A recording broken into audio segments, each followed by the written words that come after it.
Hola, vamos a hablar un poco sobre la estructura de un compilador, al repasar lo que mencionamos en clases pasadas sobre eh, algunos conceptos relacionados a la estructura de un compilador. Entonces vamos a eso directamente. Bien, cuando nosotros hablamos de un lenguaje de programación siempre va a llevar dos partes. Esas dos partes son la sintaxis y la semántica.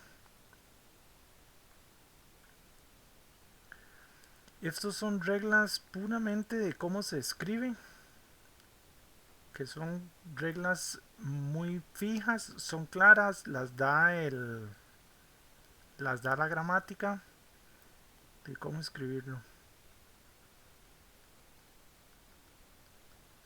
Y está la parte de la semántica y eso es básicamente una serie de reglas de qué hacer en casos específicos.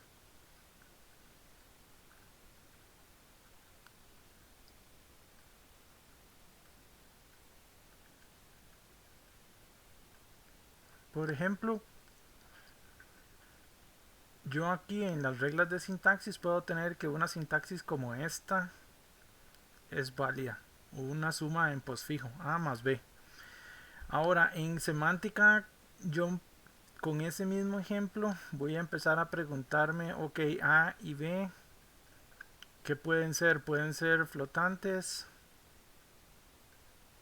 enteros.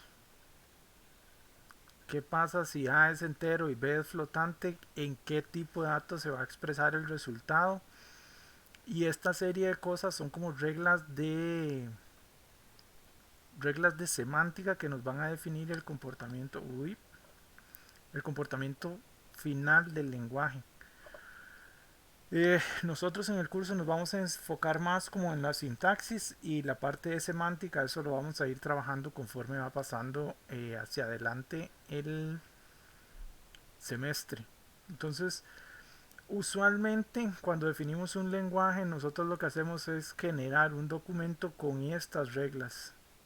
Estas reglas que están aquí, por ejemplo, en Python se documentan en los PEP, que significa Python Enhancement Proposal, que van seguidos de un número. Y ahí dice cómo es la sintaxis y cuál es la semántica de esa sintaxis, o sea, qué va a pasar en esos casos específicos. No se construye todo de una sola vez, va haciéndose de forma iterativa y poco a poco.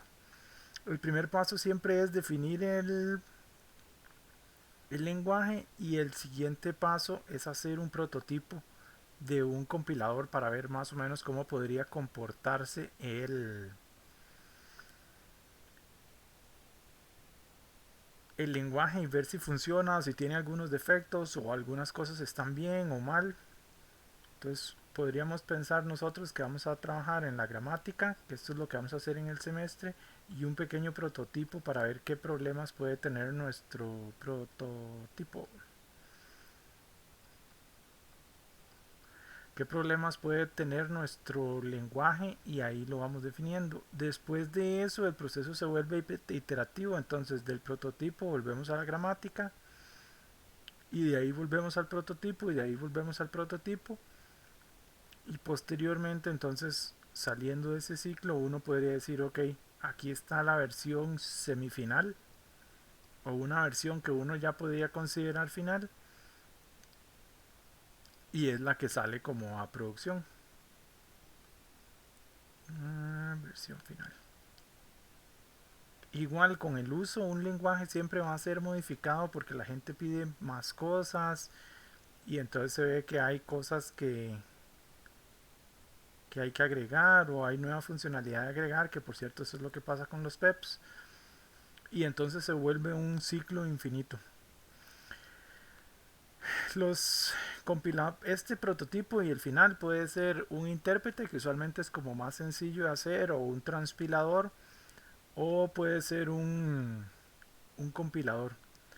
Los compiladores, como habíamos mencionado, hay de dos tipos, digamos, pueden ser de una pasada o de múltiples pasadas. Los de una pasada van a tener un módulo, bueno, en realidad los dos, pero Veamos así, los de una pasada tienen un módulo de coordinación de actividades, digamos que es el módulo central. Y entonces ahí se va a ver que ese módulo hace, digamos, la primera parte de exploración. Y de ahí de exploración él va a coordinar a ver si pasa al análisis. eh, Análisis, verificación,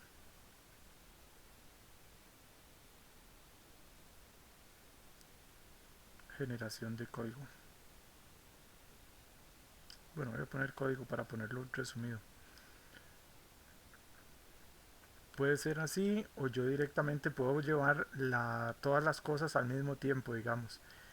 Empiezo a hacer la exploración y al mismo tiempo que hago la exploración voy haciendo el análisis, la verificación en pedazos distintos. Resulta que al final esto es un árbol.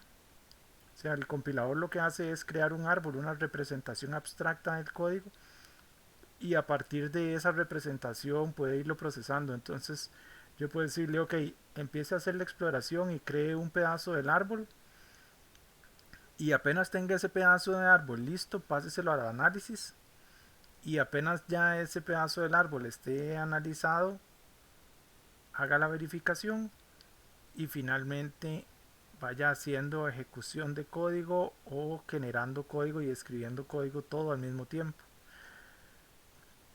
Esos son los de una pasada, y los de múltiples pasadas, como los que vamos a enfocarnos en el curso,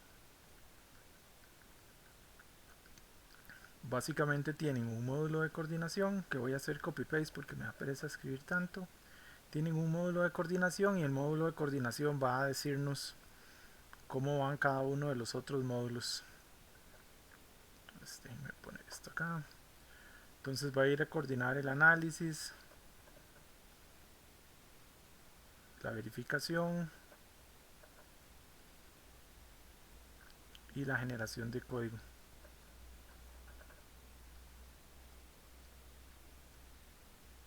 Usualmente cuando es de múltiples pasadas, lo que pasa entonces es que el módulo de coordinación dispara el proceso de exploración, el proceso de exploración devuelve algo, y así el módulo de coordinación va disparando los siguientes procesos.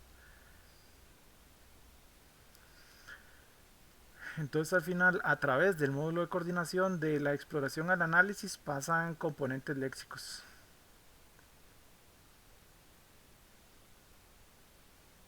Léxicos que serían básicamente las palabras y ya identificadas. Después, en el análisis o del análisis de verificación, de aquí va a salir la representación abstracta, que es el árbol de sintaxis abstracto, y de la verificación hacia el código va a salir un árbol de sintaxis abstracta, lo que se conoce como decorado, o sea, con información adicional, y finalmente el código va a salir texto.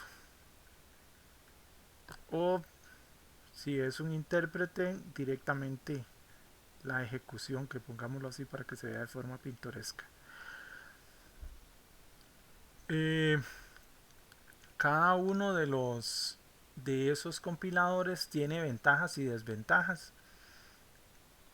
Si nosotros los ponemos a la par, vamos a hacer otra página para esto. Nosotros vamos a tener los compiladores de una pasada de este lado y los de n pasadas de este otro lado. Y hay una serie de características en términos de las que yo voy a evaluar los compiladores de una pasada o n pasadas. La primera de esas características es la de velocidad. Usualmente un compilador de una pasada es más rápido. Entonces la velocidad, los dos tienen velocidad, pero la mayor velocidad va a estar más cerca del de una pasada. Igual, por supuesto, depende de la implementación, pero los de una pasada tienden a ser como más rápidos. En términos de espacio, de la cantidad de memoria que usan en disco y en memoria, van a estar ahí como parecidones.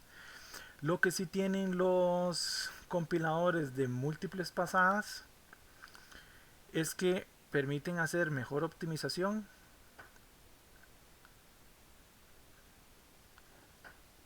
permiten mayor modularidad, porque básicamente hay un módulo para cada una de las etapas, entonces todo está separado, modularidad, y son mucho más flexibles porque yo puedo meter más etapas o sacar etapas. La parte de optimización es porque yo voy a tener una representación en memoria de todo el código, de absolutamente todo el programa. Entonces yo puedo hacer optimizaciones a lo largo de todo el programa, no solo en un pedazo específico del código. Mientras que los de una pasada van a necesitar más, o sea, pueden ver menos parte del código al mismo tiempo. Como voy a representar, a procesar un pedazo del árbol primero, y mientras genero las otras partes voy procesando una, entonces yo tengo menos espacio para hacer optimizaciones. Los de una pasada también son flexibles, pero no tantos. Los de n pasadas son más flexibles. El espacio sí ahí está como taco a taco. Usualmente los compiladores son de una pasada porque son mucho más rápidos y al final una versión en producción ya está buscando un montón de velocidad. Pero los de n pasadas también se utilizan y tienen múltiples ventajas. No es que sean de una pasada o de cinco pasadas, sino que uno puede hacer un compilador que esté en medio de estos dos tipos, que tenga, qué sé yo, dos pasadas o tres pasadas o pasada y media o 1.5 por ejemplo, o que por ejemplo yo llegue, haga las pasadas, las primeras tres, después me devuelva con una 0.5 y haga alguna modificación y por último genere otra. Todas esas ventajas ustedes las deciden, digamos, eso lo decide la persona que está desarrollando el compilador sobre qué quiere hacer. Déjenme ver, hay otra característica que tiene que ver con optimización, que se conocen como transformaciones. Cuando yo optimizo código, en realidad lo que estoy haciendo es estoy transformándolo. Un ejemplo de eso, de una parte de optimización, es que eh, voy a pasarme un poco a C, al lenguaje de programación C. En C yo tengo dos formas de sumar 1. Yo puedo decir, ok, P es igual a P más 1, o puedo decir P más más. Cualquiera de las dos es válida. Si yo tengo el código cargado, entonces yo podría hacer una optimización de que si yo veo que hay este P más 1, mejor en lugar de usar la función de ensamblador de add, use la del incremento. Este de aquí, el P++, de fijo usa el incremento. Incremento es solo una instrucción, es pequeñita y no usa la ALU. En cambio el add sí usa la ALU. Entonces hacer un add, hacer un P igual P más 1 es más lento que hacer un incremento. Entonces yo puedo hacer optimizaciones, hacer transformaciones en el código para asegurarme que la ejecución al final va a ser más rápida. Otro tipo de optimizaciones también se pueden hacer que no son tan obvias. Por ejemplo, si yo hago P igual a P más 2, es más rápido hacer dos incrementos seguidos que usar la ALU, que usar la función de add que va a ir a la ALU. Entonces mi código se podría implementar y esas son las transformaciones que vamos trabajando. Y hay otra característica, otra consideración al diseñar un compilador que no está acá porque no es de una u otra, pero son cosas que tenemos que considerar y son las propiedades del lenguaje. Por ejemplo, el tipado dinámico es más fácil de hacer en un lenguaje interpretado que en un lenguaje compilado. Porque en un lenguaje compilado las decisiones en tiempo de ejecución son un poco más complejas de hacer. Entonces depende lo que yo decida o cómo decida implementarlo, o si va a ser interpretado, o si va a ser compilado, o semicompilado, o casi interpretado, o alguna mezcla. Eso va a variar mi diseño del lenguaje. Eso es en términos generales. A la par de este video hay un PDF también y se los voy a pasar. Nos vemos la siguiente clase. Hasta luego.